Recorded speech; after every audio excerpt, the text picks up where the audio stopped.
তুমি কি জানতে চাও? এই মুহূর্তে তুমি আমাকে সেবা দাও, আমি তোমার সেবা ভক্ষণ করে আমি যাবো সেই কৈলাসের নগর ধর্ম প্রচার করতে।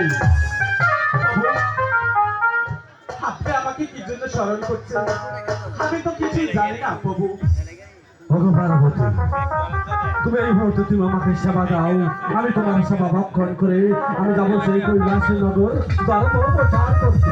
প্রভু, আমি আপনাকে সেবা দেব প্রভু, কিন্তু আমি যে আপনার সাথে কৈলাস নগরে যাব প্রভু। ভগবানবতী, তুমি আমার সঙ্গে যেতে চাও সেই কৈলাস? পার্বতী, হ্যাঁ প্রভু। হঠাৎ করে তোমার মনে কেন এত গান চালু হয়ে উঠেছে? আমার সঙ্গে তুমি কেন যেতে চাও সেই কৈলাসে তোমাকে সচ্ছায় বিদায় করে দাও। আমি যাবো আমার পূর্বে দিন আমাকে বলেছে মহাদেব তুমি যাবে শান্তি হয়ে আমার স্বর্গের বাড়ি পৌঁছে দিব কাজ। প্রভু, আপনি যত কিছুই বলেন না প্রভু, আমি যে আপনার সাথে সেই কৈলাস নগরে যাব প্রভু। পার্বতী, আমার সঙ্গে তুমি যেতে চাও যখন কৈলাস নগর ধর্ম করতে, কিন্তু আমার যে তিনটি শর্ত রয়েছে, আমার তিনটি শর্ত যদি তুমি তামিল করতে পারো তবে আমি তোমাকে নিয়ে যাবো সেই কৈলাস নগর ধর্ম করতে।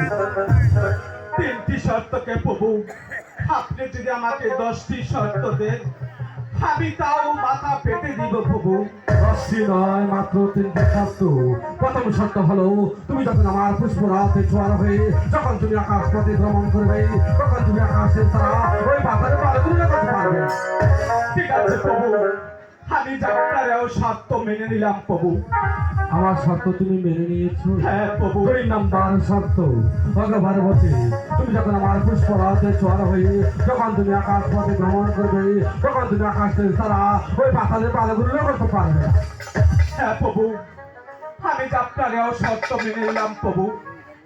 তাও তুমি মেনে নিয়েছো? হ্যাঁ প্রভু। 3 নাম্বার শর্ত, ভগবানবতী, আমি তোমাকে যেখানে রেখে আমার ভক্তের বাড়িতে যাবো না কেন সেখান থেকে ফিরে আসা পর্যন্ত একটি পাও কোথাও যেতে পারবে। হ্যাঁ প্রভু, আমি যাত্রারেও শর্ত মেনে নিলাম প্রভু। তাও তুমি মেনে নিয়েছো?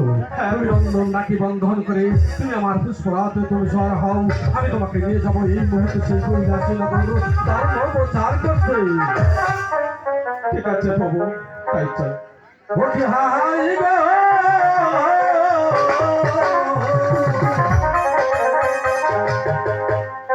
জাহাইরা শিবাস্তা আইয়া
সেই কৈলাসনগরে এসে পৌঁছে গেছি। তুমি এখানে কিছুক্ষণ জন্য অপেক্ষা করবে। আমি যাব আমার ভক্তের বাড়িতে, সেখান থেকে ফিরে আসা পর্যন্ত তুমি একটু যাও। কোথাও যেতে পারবে না। ঠিক আছে প্রভু, আমি আপনার কথা অক্ষর অক্ষরে পালন করবো প্রভু। কথাটা মনে থাকবে। ঠিক আছে প্রভু। তাহলে থাকো, আমি আসি। ঠিক আছে।